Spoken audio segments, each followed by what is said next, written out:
अस्सलाम वालेकुम व्यूअर्स, मैं हूं फ़िज़ा और ये है खाना पकाना इन व्लॉग्स यूट्यूब चैनल। आज मैं आपके लिए अफ़गानी ऑमलेट की रेसिपी लाई हूं जो कि बहुत ही सिंपल है, बहुत ही इजी है और बहुत ही टेस्टी है। इंग्रेडिएंट्स आमतौर पे घर में मौजूद होते हैं। मैं आपको बताती हूं कि इसको किस तरह से बनाना है परफेक्ट। तो चलिए वीडियो देखते हैं। जी, सबसे पहले मैंने ऑयल लिया है, 3 टेबलस्पून ऑयल है और इसमें तकरीबन 2 मीडियम मैंने आलू लिए थे, उनको छोटे छोटे क्यूब्स में काट लिया है।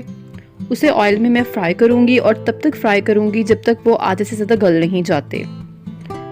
आलू को छोटे छोटे क्यूब्स में काटना है तो वो जल्दी गल जाएंगे। अब तकरीबन आलू जो हैं वो आधे से ज़्यादा गल चुके हैं। प्याज बारीक कटी हुई मैं इसमें डाल रही हूँ। एक मीडियम साइज़ मैंने प्याज ली थी। प्याज जैसे ऑमलेट में डालते हैं वैसे काट के डालनी है और तब तक इसे फ्राई करना है जब तक ये ट्रांसपेरेंट नहीं हो जाती। और इसके बाद इसमें एक मीडियम साइज़ टमाटर जो था वो काट के डालना है, वो मैंने क्यूब्स में काट के डाल दिया है। और अब मैं इसको ऑयल में अच्छे से फ्राई करूँगी ताकि जो टमाटर हैं वो अच्छे से नरम होके गल जाएं।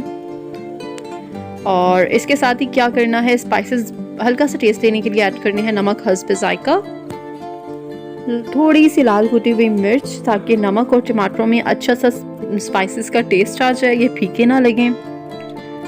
और फिर इनको करना है ऑयल में अच्छे से फ्राई।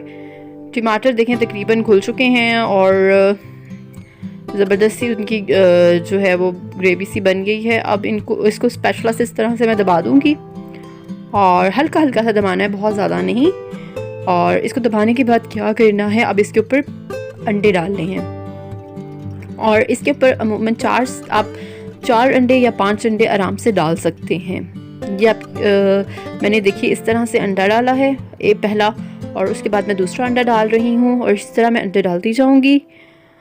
अच्छा, फिर अगर आप आलूओं को कम दबाएंगे तो जो आपके आलू हैं वो अच्छे से बाइंड हो जाएंगे। वो किस तरह से, आप ये जो सफ़ेदी है, ये अंडे की जो सफ़ेदी है जब ये नीचे जाएगी तो ये आलूओं को जोड़ देगी, तो आपके आलू जो हैं वो अंडों से अलग नहीं होंगे। तो बहुत ज़्यादा आपने आलूओं को नहीं दबाना, हल्का हल्का सा स्पैचुला से बस दबाना है। इसके बाद हल्का सा टेस्ट देने के लिए अंडों के ऊपर ही नमक और काली मिर्च डाल दूंगी मैं। और क्योंकि हम आलूओं में भी डाल चुके हैं तो थोड़ी सी डालनी है बस। बारीक कटी हुई हरी मिर्च डाल रही हूँ इसमें और उसके साथ लंबी कटी हुई हरी मिर्च इसके अंदर रख दूंगी मैं। अच्छा, अब क्या करना है, अब इसे तकरीबन हल्की आंच पे 5 मिनट के लिए मैं ढक के रख दूंगी ताकि अंडे जो हैं वो अच्छे से पक जाएं। ये देखिए व्यूअर्स, 5 मिनट बाद तकरीबन जो अंडे हैं वो बहुत अच्छे से पक चुके हैं और ये देखिए आलू जो हैं वो अंडों के साथ बिल्कुल चिपके हुए हैं, अलग नहीं हो रहे। तो ये हमारा ज़बरदस्त सा अफ़गानी ऑमलेट जो है वो तैयार हो चुका है। मुझे कमेंट्स में ज़रूर बताइएगा मेरी आपको आज की वीडियो कैसी लगी। शुक्रिया।